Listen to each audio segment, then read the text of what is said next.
Quentin Blanchard, 26 ans. Ça fait 6 ans que je suis à Caen, au Stade Malherbe.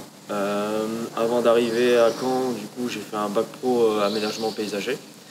Ensuite, je me suis fait une spécialisation dans les terrains de sport et golf, où j'ai effectué mon apprentissage, une première partie de mon apprentissage chez ATE, où j'étais pendant 6 mois au Havre.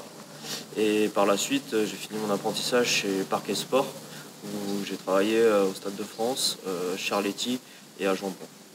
Et à la suite de ça, j'ai été embauché chez Parquet Sport pour venir sur le site de Caen, où j'ai travaillé pour eux pour 2 ans et demi.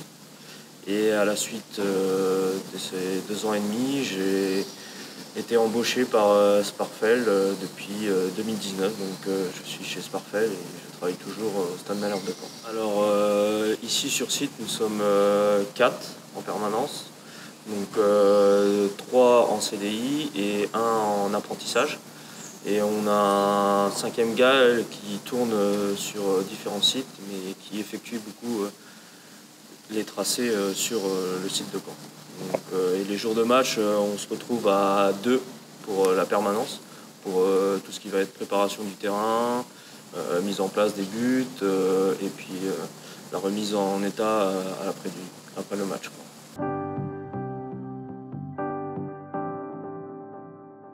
Ici, nous sommes sur un SIS Grasse. On est sur un tufté de 18 cm, sur 12 cm de sable pur et 10 cm de sable amendé. Alors, on est sur un hybride depuis 4 ans à Caen.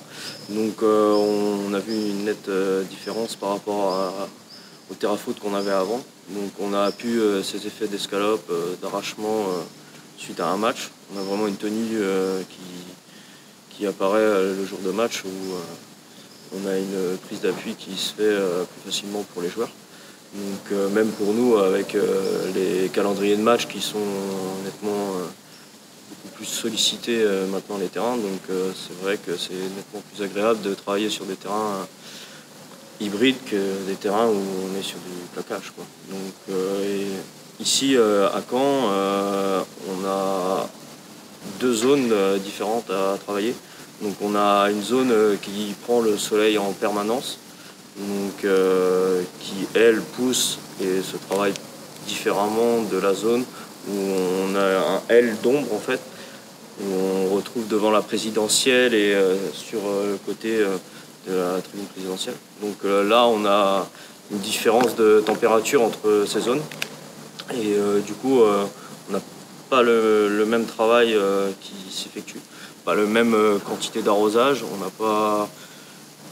n'a pas la même densité aussi, puisque là-bas on va être sur un tapis très dense et ici on va être sur un tapis un peu plus dense, un peu plus fragile dans l'ensemble au fil de la saison, puisque on arrive sur la période hivernale, là on sait qu'on fait plus de pouces, donc du coup on essaye de gérer cette partie autrement que celle qui est au soleil.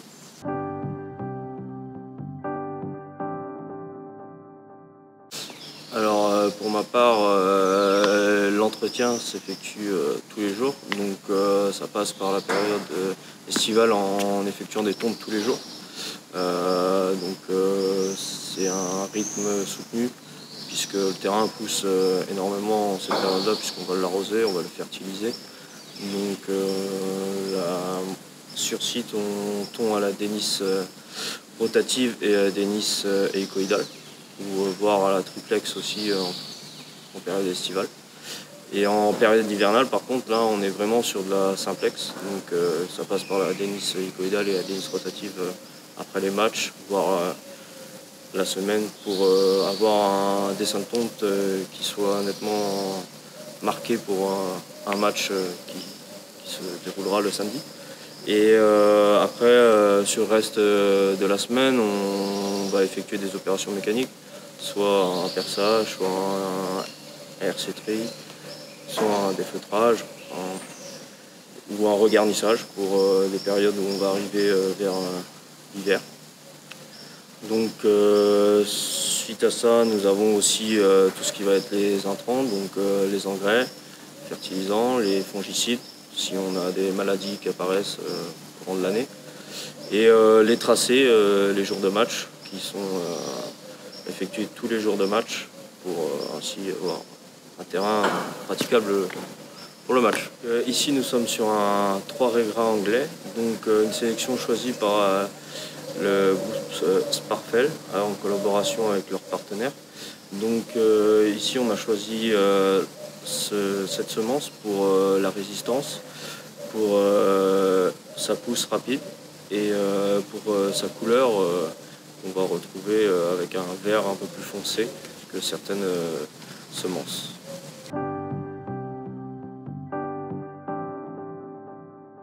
Sur le site de Caen, on va retrouver différentes maladies au courant de l'année. Sur l'année qui s'est écoulée, j'ai eu une fusariose hivernale et une fusariose estivale. Et du coup, on a fait un traitement fongicide suite à ces maladies pour éviter de perdre de la densité sur le gazon. Donc bien sûr, en évitant toutes ces maladies, on essaye de limiter au maximum l'arrosage, puisque du coup ici nous sommes sur un arrosage de 3 rampes sur 5 arroseurs, donc avec 22 arroseurs en tout. Ici nous sommes sur un système de drainage avec 4 collecteurs dans les 4 angles du terrain.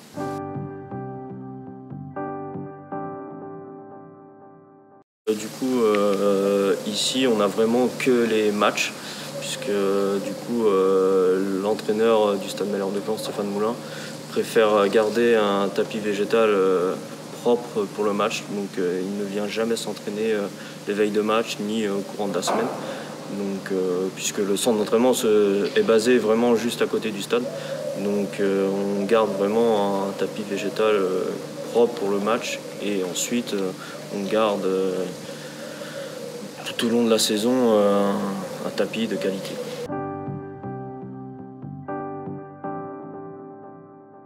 Donc Pierre Le Cheminant, salarié de chez Sparfel depuis 5 ans. Je suis arrivé ici après une formation aménagement paysagiste. Je suis arrivé en même temps que le contrat finalement pour l'entretien du Stade Malherbe. Je suis passé responsable du centre d'entraînement 1 ou 2 ans après mon arrivée. Et j'ai également eu une formation pour rénover les terrains, donc faire tous les scalpages du groupe Sparfel. Donc depuis maintenant 4 ans, je fais toutes les rénovations du groupe Sparfel sur les terrains hybrides. On est une équipe de 3 ici à l'année pour entretenir donc, les terrains d'entraînement de l'équipe professionnelle, de l'équipe réserve et aussi de tout le centre de formation. Donc on a des terrains qui sont très sollicités. Notamment, on a 2 hybrides qui sont utilisés pour l'entraînement des pros toute la semaine et les matchs de la réserve le week-end.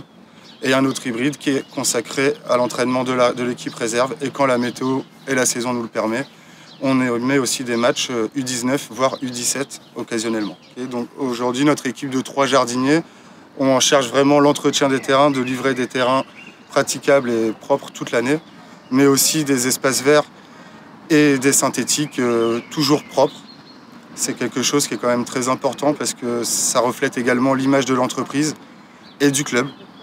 Donc c'est quelque chose, c'est vrai que c'est pas notre métier premier, mais c'est quelque chose, on s'attache de plus en plus à avoir un bon résultat à ce niveau-là parce qu'on se rend compte que ça reflète vraiment l'image globale de notre travail.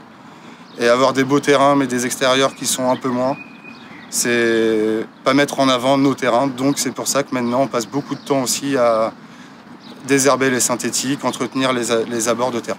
Le premier terrain sur lequel on est là, c'est un SIS Grasse, donc terrain d'entraînement des pros, plus match de la réserve. Donc une moyenne sur toute l'année, que ce soit en été ou en hiver, de 14 heures d'utilisation par semaine. Donc c'est là le challenge pour nos équipes, c'est réussir à compiler nos opérations mécaniques et l'utilisation des terrains, ce qui n'est pas forcément toujours évident.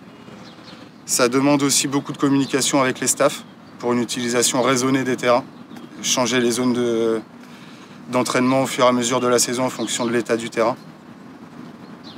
Et c'est des choses qu'avec le temps, on finit par y arriver et on arrive à livrer un terrain qui est jouable toute l'année, avec certes une petite perte de densité l'hiver, mais qui reste globalement très bon pour une utilisation pour jouer au football. d'entretien. La semaine commence le lundi forcément par les tontes parce que le week-end on n'intervient pas sur les terrains d'entraînement. Donc tous les lundis on commence par faire les tontes. On fait beaucoup aussi d'opérations de nettoyage quasiment après chaque entraînement parce que c'est ce qui permet de maîtriser notre feutre, le gros fléau de ces terrains hybrides. Après, donc il y a une fertilisation qui est faite en moyenne toutes les 3 semaines. Un décompactage, pareil, toutes les 3 semaines. Donc pour ça, on a Sébastien qui vient régulièrement avec des outils qui permettent de mesurer la compaction du sol et voir à quelle fréquence on doit faire nos décompactages. Mais avec l'expérience, maintenant, on sait qu'un décompactage sur ces terrains-là, c'est environ toutes les 3 semaines. Après, il faut s'adapter donc à l'utilisation, à la météo. On fait beaucoup aussi d'opérations de verticut à la belle saison, parce qu'on ne veut pas que le terrain se densifie trop pour éviter les maladies. Et après, dans l'ensemble, c'est un traçage par semaine, des tontes régulières, quasiment journalières, sauf à la période hivernale où on réduit considérablement le nombre de tontes. On passe environ à 1 voire 2 tontes semaine. Ce qu'on essaye de faire à la rotative pour aspirer en même temps les déchets, pour limiter au maximum les interventions sur le terrain, sachant qu'il est déjà beaucoup sollicité par le jeu.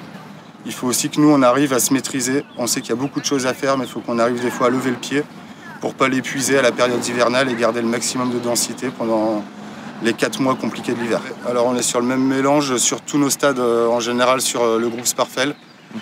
Ça varie de saison en saison, hein. Ça c'est établi à chaque début de saison. Et c'est vraiment un mélange principalement de 3 raies gras. Ça peut arriver qu'on ait des problématiques de maladies. Après, c'est vrai que nous, sur le centre d'entraînement, on est moins concernés directement. D'une part, parce que c'est des terrains qui sont en plein air, qui n'ont pas de problématique de ventilation, ils gardent moins l'humidité que des terrains qui sont fermés. Donc on n'a pas trop de problèmes de maladies, même si de temps en temps, en effet, sur des périodes critiques, ça peut arriver.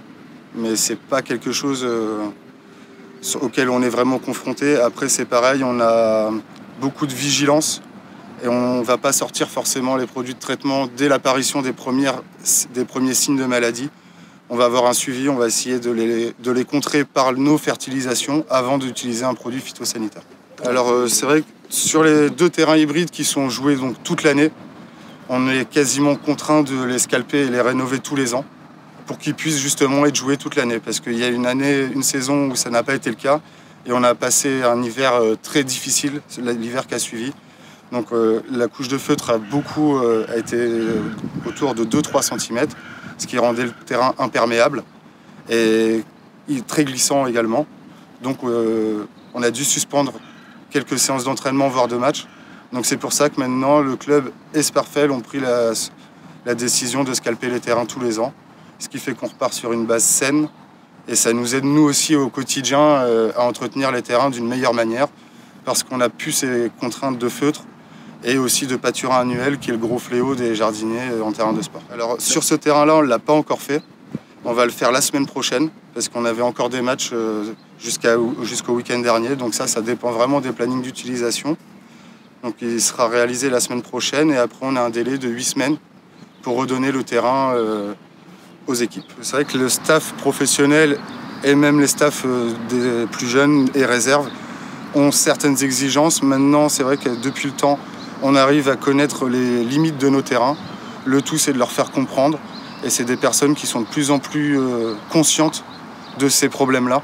Donc, il y a un échange, certes, qui est important au départ, mais très vite, c'est le staff lui-même qui sait faire attention à son propre terrain et donc gérer ces séances sans qu'on ait besoin de venir à chaque fois à côté d'eux pour leur dire vous vous mettez là ou là. C'est eux-mêmes maintenant qui ont cette conscience de varier les zones d'échauffement au fur et à mesure de la saison.